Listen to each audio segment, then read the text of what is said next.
ইরানের president Ibrahim রাইসির helicopter দুর্ভাগ্যজনকভাবে বিধ্বস্ত হলেও তার বহরে থাকা বাকি 2 হেলিকপ্টার অক্ষত অবস্থায় গন্তব্যে পৌঁছায়।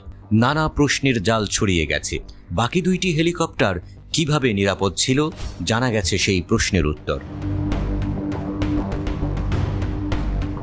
ইরানের প্রেসিডেন্ট ইব্রাহিম রাইসি ও পররাষ্ট্রমন্ত্রী আব্দুল্লাহিয়ানকে বহনকারী হেলিকপ্টারটি বিধ্বস্ত হওয়ার আগে কি ঘটেছিল সে সম্পর্কে বিস্তারিত তথ্য জানিয়েছেন ইরানের প্রেসিডেন্টের চিফ অব স্টাফ গোলাম হোসেন ইসমাইলি। ঘটনার দিন রাইসি ও আব্দুল্লাহিয়ানকে বহনকারী হেলিকপ্টারটির পাশেই আরেকটি হেলিকপ্টারে ছিলেন ইসমাইলি। ওই দিন শেষ মুহূর্তে আসলে কি ঘটেছিল তা নিয়ে ইরানের রাষ্ট্রীয় সংবাদ মাধ্যম ইরনার সঙ্গে কথা বলেছেন তিনি।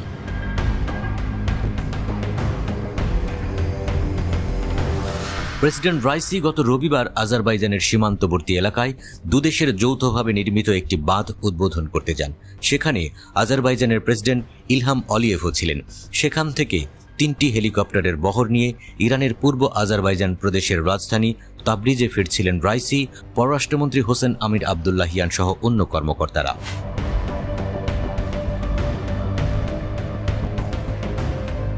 পুরো বহরের দায়িত্বভার ছিল প্রেসিডেন্ট রাইসিকে বহনকারী হেলিকপ্টারটির পাইলটের উপর। ইসমাইলি বলেন, যাত্রা শুরুর 45 মিনিট পর রাইসিকে বহনকারী হেলিকপ্টারের পাইলট অন্য 2টি হেলিকপ্টারের পাইলটকে আরও উঁচুতে উঠে ভ্রমণ করার নির্দেশ দেন। মূলত তিনি কাছাকাছি থাকা ঘন মেঘ এড়িয়ে যেতে চাইছিলেন, কিন্তু প্রেসিডেন্টের হেলিকপ্টারটি যেটি অন্য 2টির সাথে উঠছিল তা হঠাৎ উধাও হয়ে যায়।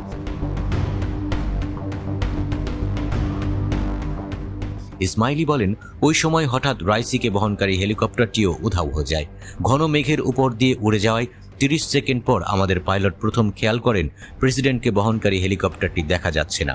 এরপর আমাদের পাইলট বৃত্তাকারে ঘুরতে থাকেন, হেলিকপ্টারটিকে খুঁজতে থাকেন।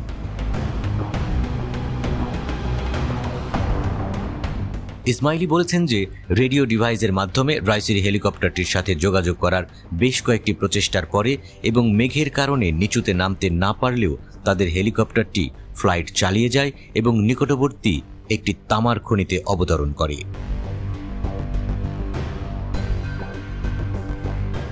ইসমাইলি জানিয়েছেন, ওই সময় অদৃশ্য হয়ে যাওয়া হেলিকপ্টারে থাকা পররাষ্ট্রমন্ত্রী আব্দুল্লাহিয়ান ও প্রেসিডেন্ট রাইসির নিরাপত্তা ইউনিটের প্রধানকে বারবার কল করা হয়, কিন্তু তাদের কারোরই সাড়া পাওয়া যায়নি।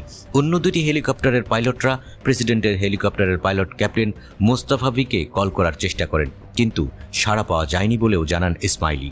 ইসমাইলি বলেন, জটিল ওই পরিস্থিতিতে শুধু রাইসির হেলিকপ্টারে থাকা মোহাম্মদ আলী আল হাশিমের সঙ্গে যোগাযোগ করা সম্ভব হয়। তার অবস্থা ভালো ছিল না, কিন্তু শুধু জানান একটি উপত্যকায় তাদের হেলিকপ্টার বিধ্বস্ত হয়েছে। গোলাম হোসেন ইসমাইলি জানিয়েছেন, আমরা যখন বিধ্বস্ত হেলিকপ্টারের ধ্বংসাবশেষ খুঁজে পাই সেখানে সবার মরদেহ দেখি। বুঝতে পারি প্রেসিডেন্ট রাইসি সহ অন্য ব্যক্তিরা তাৎক্ষণিকভাবে শহীদ হয়েছেন, তবে একমাত্র আল হাশিম হয়তো ঘণ্টাখানিক বেঁচে ছিলেন।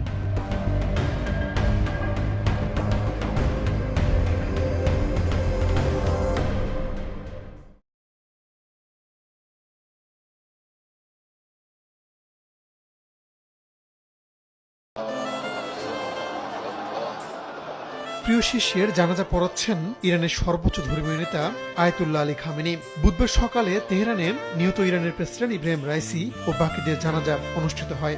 امید ملت ایران و جهانید همه با هم حسین حسین شعار ماست شهادت افتخار ماست। জানাজার পরই কান্নার রোল পড়ে তেহরান জুড়ে।